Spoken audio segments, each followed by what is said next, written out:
จะมามุกสวรรค์เนาะบ่เป็นมุกสารวัตรเพิ่นก็เป็นผู้ศึกษาหามเฮียนมาหลายมีความรู้สติปัญญาหลายก็เลยนำเข้าวัดปฏิบัติธรรมะมาเผยแผ่ให้ญาติโยมชาวบ้านดูนางงามรวมบ้านใกล้เคียงเมืองอัศพรของเฮา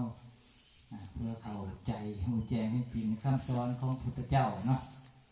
ส่วนหลายเฮาก็สืบต่อกันมาเฮ็ดตามประเพณีอาจสิบ่เข้าใจในธรรมะคำสอนของพระพุทธเจ้าอย่างเช่นว่าพระพุทธเจ้าได้ตรัสรู้หยังสิเนาะตรัสรู้อยู่ไสจังซี่ตรัสอยู่โฮมโพเฮาก็ว่าจังซี่เนาะก็ถือส่วนหนึ่งเนาะแต่จริงๆแล้วตรัสรู้ที่ใจตรัสรู้อริยสัจสี่ความจริงอันประเสริฐความจริงแท้อันประเสริฐ4ประการคำว่าอริเนี่ยอริยะเจ้าเราก็เว้าร่วมกันไปเลยแต่ว่ามันสิเป็นคนละคำอริแปลว่าศัตรู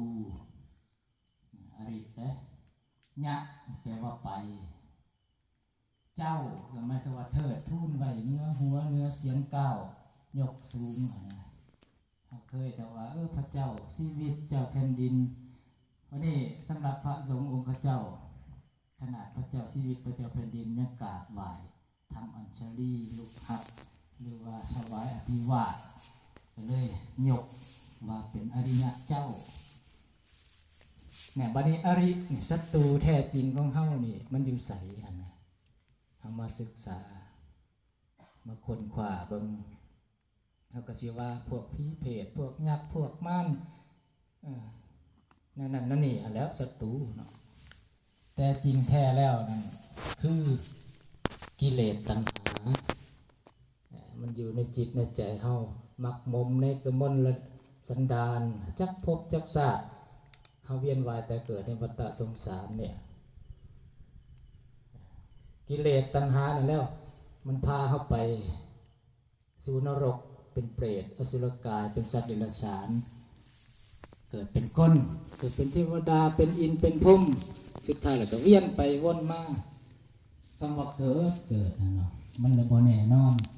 ในคติภพที่เฮาสิได้ไปตราบใดหั่นนะเฮายังบ่ได้บรรลุเป็นพระอรหันต์พระอริยเจ้าสูงสุดนะมันก็ต้องเวียนว่ายตายเกิดบ่ฮู้จบฮู้สิ้นถามว่าเฮาก็เกิดมาแล้วเป็นคนเฮาก็อยากหังอยากมีอยากร่ำอยากรวยอยากอายุยืนแต่ว่าทุกคนมันบ่ได้สมหวังดังปรารถนาดังนึกคิดทุกคนเสมอไปแต่ว่าเกิดมาแล้วนะมันก็ประสบพบกับความ